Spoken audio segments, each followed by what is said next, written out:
Lalu hadis berikutnya, hadis dari Sulaiman bin Yasar, hadis riwayat An-Nasa'i. Kana fulanun yutilul awwalain min az-zuhri wa yukhaffiful asra wa yaqra'u fil maghrib bi qisaril mufassal wa fil isha'i bi wasitihi wa fi subhi bi tiwalihi. Faqala Abu Hurairah ma sallaitu wara ahadin asbaha salatan bi Rasulillah min haza. Jadi Sulaiman bin Yasar bercerita, kana fulan, jadi ada seseorang jadi imam. Lalu dia di rakaat yang kedua zuhur itu agak memanjangkan berdirinya dan meringankan di waktu asar. Jadi artinya salat zuhur itu lebih panjang dari salat asar. Jadi kalau zuhur itu misalnya 1/4 jam, maka salat asarnya 10 menit. Nah, itu begitu prakteknya. Lalu di salat maghrib orang ini jadi imam membaca surat-surat pendek, kisar mufassal.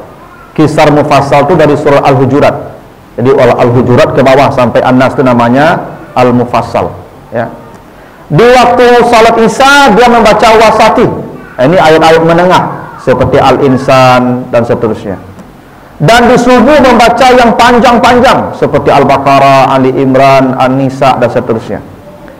Abu Hurairah kebetulan di belakang salat jadi makmum. Kata Abu Hurairah, saya tidak melihat ada seseorang yang lebih mirip salatnya dengan Rasulullah kecuali yang dikerjakan orang ini.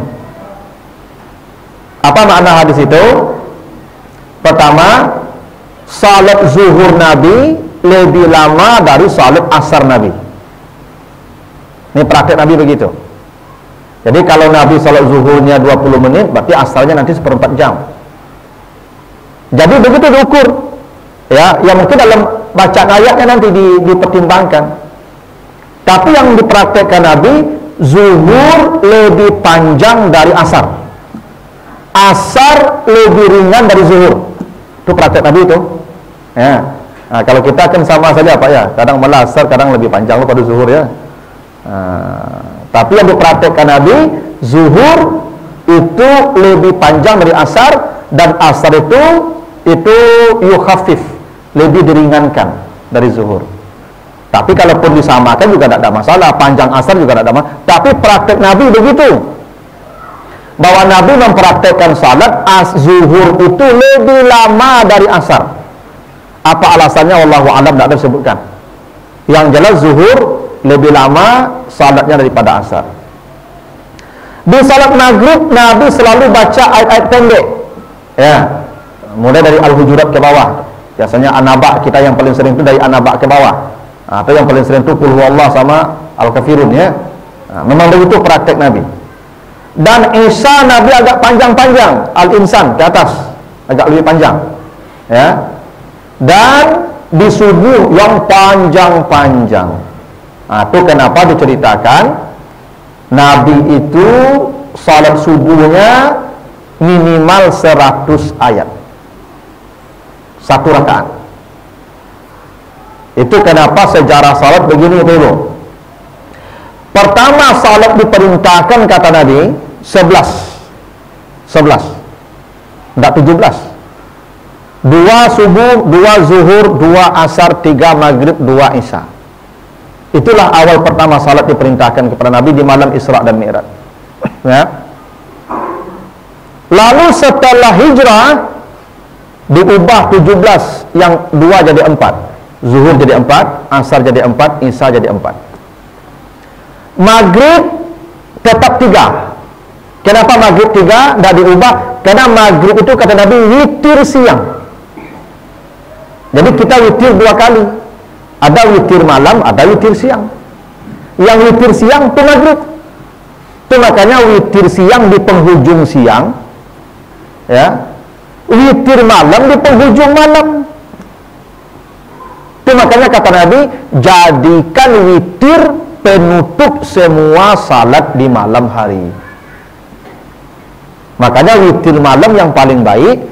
Begitu Bapak Ibu salam, Assalamualaikum warahmatullah, langsung azan subuh berkumandang. Itu witir yang paling afdal. Karena witir siang di penghujung siang, maghrib. Nah, witir malam di penghujung malam pula. Ya. Karena itu Pak Ibu, jadikan witir itu penutup semua salat di malam hari. Jadi maghrib itu witir itu berwajib, witir siang. Makanya tidak diubah jadi 4, tetap 3. Subuh tidak diubah jadi 4. Kenapa? Tutawwilu fihal qiraah. Hendaklah dipanjangkan bacaannya. Nah, makanya subuh itu yang afdal yang panjang suratnya, yang pendek-pendek. Makanya diceritakan Nabi kalau salat subuh, kata sahabat, kami salat subuh ketika takbir belum melihat wajah orang yang di samping kanan kiri kami. Karena dulu dekat lampu tak mau di kiri dia punya. Masjid Nabawi itu kalam saja. Itu maka ibu-ibu suruh di rumah sembahyang tu. Gelap masjid itu. Kata sahabat ketika kami takbir belum melihat wajah orang yang di samping kanan kiri. Itu makanya Umar bin Khattab ditusuk sedang salat subuh. Tak nampak orang loh. Kan Abu Bakar, Umar dan Ali kan ditusuk sedang salat subuh, mati. Ya, karena tak nampak orang bawa pisau, tak nampak lawan apa. Sembahyang jadi imam tusuk. Ali bin Abi Thalib juga begitu, ditusuk. Ya. Mati. Karena ketika salat subuh itu tidak melihat orang yang di samping kita. Setelah salam, kami melihat dengan jelas wajah semua yang ada di masjid. Artinya apa itu? Lama salat subuh itu, Pak. Lama tu, panjang tu. Di awak tidak taluk situ kadang lupa. Kalau tak panjang imam baca ayatnya lah batuk-batuk dari belakang jamaah. Kalau mendaham-daham saja, Pak. Tapi begitulah praktek salat Nabi. Ya, makanya kata Abu Hurairah, saya tidak pernah melihat ada orang salatnya semirip salat Nabi kecuali yang ini. Kira-kira begitu. Artinya begitulah Nabi salat ya yang dilihat oleh Abu Hurairah. Karena Abu Hurairah ini, Pak Ibu, ketika hidup Nabi, kemanapun Nabi pergi dia pergi tu. Kemanapun Nabi ada, dimanapun Nabi ada, dia ada tu. Makanya digelari Abu Hurairah. Hurairah itu artinya anak kucing. Ya, dia dengan Nabi seperti anak kucing. Anak kucing itu lima kaki maduk itu bukan palu situ. Itu. Nabi Abu Hurairah begitu. Makanya Abu Hurairah itu paling banyak meriwayatkan hadis, walaupun hanya 2 tahun bersama Nabi. Jadi Abu Hurairah itu, Ibu, hanya 2 tahun bersama Nabi paling banyak meriwayatkan hadis. Itu kalah itu Abu Bakar, Utsman semua. Abu Hurairah paling banyak. Karena memang begitu dia dengan Nabi, dia pecinta ilmu. Kemanapun Nabi ada, dia ada bersama Nabi. Sehingga dia termasuk sahabat yang disebut Ahlus Suffah, yang tidak punya rumah sampai mati. Jadi Abu Hurairah itu hanya tidur di emperan masjid. Karena dia tidak sempat mencari dunia, berdagang tidak sempat, bekerja tidak sempat. Dia ikut Nabi saja cari ilmu. Memang pecinta ilmu itu rata-rata tidak kaya. Yang pecinta harta rata-rata tidak punya ilmu. Begitu tu Pak, sudah hukum alam begitu. Ya sunatullahnya. Yang pecinta ilmu rata-rata tidak punya harta banyak. Yang pecinta harta rata-rata tidak punya ilmu banyak. Karena harta dan ilmu tidak bisa bersatu, Pak. Yang pecinta harta bukan pecinta ilmu. Yang pecinta ilmu bukan pecinta harta. Sudah pasti begitu tuh. Makanya Abu Hurairah itu tidak ada hartanya. Sampai mati dia disebut Ahlus Suffah. Ya, bahkan katanya, saya kalau tidak ada makanan, itu daun-daun di pinggir jalan itu dimakan sampai bengkak-bengkak bibirnya. Tapi kemanapun Nabi pergi, dia pergi. Apapun yang lakukan Nabi, dia tahu. Maka dia paling banyak meriwayatkan hadis. Andai Abu Hurairah tidak ada, entah berapa ribu hadis yang hilang. Andai Abu Hurairah tidak ada, entah berapa ribu hadis yang lenyap. Untung ada dia, yang pecinta ilmu. Memang Bukhari itu sampai mati tidak punya ilmu, tidak punya rumah tuh, tidak punya keluarga, tidak punya rumah, tidak punya keluarga. Bukhari, Imam Bukhari, yang kitabnya kita baca setiap saat. Karena memang dia sibuk ke sana kemari sepanjang usianya untuk mencari hadis. Akhirnya tidak ada punya harta dan tidak ada punya keluarga, sampai mati begitu saja mencari ilmu, mencari hadis. Ketemu ulama tanya hadis ini. Memang begitulah. Ya, kalau pecinta ilmu. Jadi kalau ibu-ibu menikah dengan ilmuwan itu jadi orang kaya, tidak bisa. Kalau jadi orang kaya menikah, ya pengusaha menikah, tapi ilmu kurang. Nah, itu konsekuensinya begitu. Atau ilmu banyak, ibu makan kurang. Pilih yang mah, ya. Nah, jadi ilmuwan menikahnya teori-teori aja banyaknya. Kan balik badak ya teori aja begitu. Tapi kalau orang kaya ibu nyaman, tapi itulah tadi ilmu sih ketik aja. Kan tiap bertanya, kayaknya dapat panjang, saya tak tahu panjang, saya. Gitu ya. Tapi kata Allah, wa mayyu'tal hikmah faqad utiya khairan kasiran. Siapa yang diberikan Allah ilmu, maka dialah yang mendapatkan kebaikan yang paling banyak dari Allah. Jadi ilmu bukan harta. Nah, itu hadis dari Sulaiman bin Yasar. Ada pertanyaan dulu Pak Ibu sampai sini. Nah, nanti khawatir habis sisa saya tidak bisa karena ada janji Zoom dengan komunitas tertentu. Ada pertanyaan dulu sampai sini? Silakan Pak.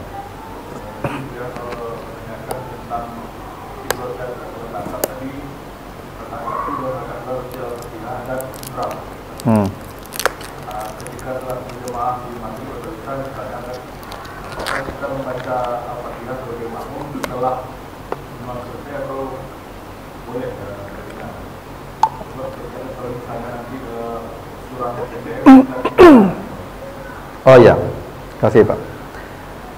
Apakah makmum membaca Fatihah juga setelah imam baca Fatihah? Dan kalau iya, kapan dibaca? Ya. Dalam rakaat yang jahar, itu jumhur ulama itu sepakat itu. Di rakaat yang jahar seperti subuh, seperti maghrib, seperti isya, rakaat 1 dan 2. Maka makmum tidak wajib membaca Al-Fatihah. Kewajiban makmum mendengar bacaan imam. Perintahnya di surat Al-A'raf 204. Fa'iza quri'al Qur'an fastami'ulah wa ansitu. Itu berlaku dalam salat, di luar salat. Bila dibacakan Al-Quran, dengar, diam. Dua perintahnya. Dengar, diam. Maka kalau imam baca Fatihah, diam. Kalau imamnya kasih waktu, waladdallin, amin, berhenti dia, maka bacalah Al-Fatihah. Tapi bila imamnya sudah mulai membaca ayat, stop Fatihahnya. Tugas kita dengar bacaan ayat imam. Karena perintah Allah fastami'u wa ansitu. Dengar, diam. Bahkan itu salah imam berkubah. Imam pun lah gaguk-gaguk, kata manjuang saja, lah minta tolong itu. Awak dah baca ayat sama-sama di belakang. Baca Fatihah di belakang sama-sama. Kalau imamnya salah, lupa, bantu. Itu makanya fastami'u. Simak elok-elok, ikuti bacaan itu. Tak ada perintah membaca, kecuali di rakaat yang sir, zuhur, asar, atau rakaat ketiga maghrib, atau ketiga keempat isya. Maka itu wajib makmum baca Fatihah. Wajib. Kalau tidak baca, tidak sah salatnya. Jadi dia meninggalkan rukun itu. Kecuali kalau dia masbuk. Bapak ibu masbuk, pas sampai di masjid, imamnya langsung ruku, itu ya, maka ibu bapak takbir ihram, langsung ruku, dapat satu rakaat. Oh, Fatihah Ustaz, diwakilkan ke imam. Itu hebatnya kalau kita berjamaah. Kekurangan salat kita, imam yang menyempurnakan. Karena kita tidak punya waktu membaca, kecuali kita punya waktu membacanya, baca. Tapi rakaat yang jahar, tidak ada kewajiban makmum membaca Fatihah. Tidak ada. Kewajiban makmum dengar dan diam. Termasuk membaca ayat. Kalau bapak ibu misalnya, ya, imamnya sudah membaca ayat, padahal pun tidak Fatihah yang dia baca ayat, tetap diam, tetap simak, jangan baca lagi Fatihah, hentikan Fatihah itu. Ya, karena kalau imamnya membaca keras, berarti bacaan imam itu bacaan kita. Itu makanya kita disuruh berjamaah tadi. Karena kata Nabi, salatul rajuli ma'ar rajuli azka min salatir rajuli wahdih. Salat berjamaah itu membersihkan salat seseorang. Makin ramai jamaahnya, makin bersih salatnya. Awak berjamaah kau ibu, mungkin banyak tadi pengana-pengana yang timbul. Ini kita pikir, ini juga ingat, ini juga ingat. Itu rusak salat namanya itu. Tapi tetap sempurna. Kenapa? Karena dengan berjamaah salat kita menjadi sempurna. Itu untungnya berjamaah. Sama kayak ini ibu, ini air kalau masuk ciri cacak kau tidak bisa diminum lagi kau. Najis atau kotor kau. Tapi kalau ingin mensucikan air ini untuk diminum, caranya masukkan ke air lain. Masukkan kabak yang tingginya 60 kali 60 kali 60 cm. Itu ambil air itu untuk minum lah. Dia sudah bersih. Kenapa? Berjamaah. Jadi membersihkan air yang bernajis itu jamaahkan. Kumpulan air lain, suci dia tu. Salat juga begitu. Supaya salat kita sempurna, berjamaah, berkumpul. Maka kurang salat kita jadi sempurna dengan yang lain. Begitu aturannya itu. Itu makanya nanti semua salat kita yang berjamaah dihitung dengan salat imam, karena imam yang paling baik. Kalau imam salatnya tidak sempurna, dicari di saf 1, saf 2, saf 3 siapa yang paling sempurna, semua dihitung dengan itu. Itu kenapa salatku berjamaah, tidak seorang-seorang loh. Kalau seorang-seorang ibarat membali buah, kalau buah aku ciek di Bali, pemeriksaannya ketat. Tapi kalau di Bali sauto, sakaruang, kok ada yang busuk sebagian dah lah, banyak yang elok leh, hilang yang busuk dan elok leh. Dah begitu. Salat juga begitu tuh. Makanya berjamaah tuh begitu. Makin ramai jamaahnya, makin baik salatnya. Jadi tidak ada apa itu ya kewajiban imam membaca Al-Fatihah di rakaat yang jahar imam membaca Al-Fatihah. Tugas makmum hanya menyimak, termasuk menyimak ayat-ayat yang dibaca imam, walaupun kita belum baca Fatihah. Tugas kita simak bacaan imam itu. Itu keaturannya begitu. Masih ada Bapak Ibu? Silakan. Untuk sholat-sholat yang mungkin seperti zuhur dan asar itu kan kita harus menerapkan mulut, berarti membaca semua bacaan sholat. Nah, batasan suara itu seperti apa Bu ya? Kadang-kadang mohon maaf ada mungkin orang sebelah yang agak keras kita terganggu, atau seperti apa batasan suaranya? Terima kasih Bu ya. Ya, batasan suara membaca sir. Begini, ada satu kasus sahabat, ini Nabi sholat zuhur bersama sahabat. Lalu di belakang Nabi dengar ada yang baca ayat. Ada yang begitu semuanya tuh, malah sudah ya. Itu Nabi dengar ke depan. Ada orang sholat begitu. Lalu setelah salam Nabi berkata, man qara'a bi khalfi bisabbihisma rabbikal a'la. Siapa tadi yang baca di belakang saya sabbihisma rabbikal a'la? Berarti bacanya kedengaran oleh Nabi. Jadi belakang Nabi, kedengaran oleh Nabi. Kayak itu, sabbihisma rabbikal a'la. Kenapa begitu toh? Kedengaran apa ini bacanya? Kata sahabat itu salah satu, saya ya Rasulullah.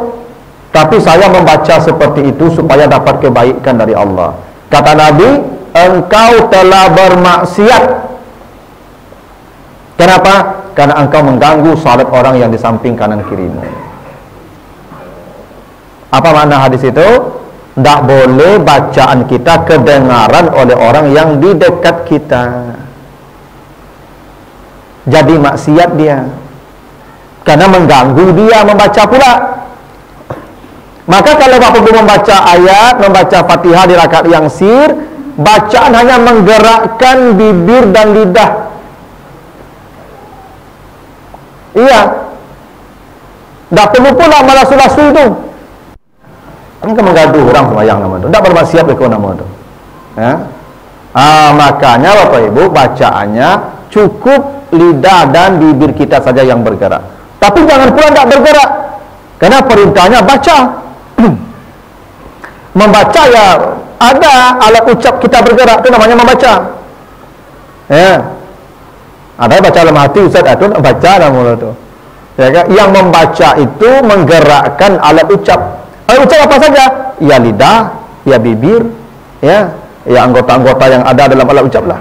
Ya gigi segala macam. Itu digerakkan. Ya, ada orang memandang itu Allahu Akbar. Apa hukumnya itu? Enggak begitu. Ya ada isyarat-isyarat mulut kita bahwa kita membaca itu. Kecuali Bapak Ibu salat sendiri, keraskan sendiri tidak apa-apa. Ibu Bapak kalau salat sendiri, keraskan tidak apa-apa, dikeraskan sendiri tidak apa-apa.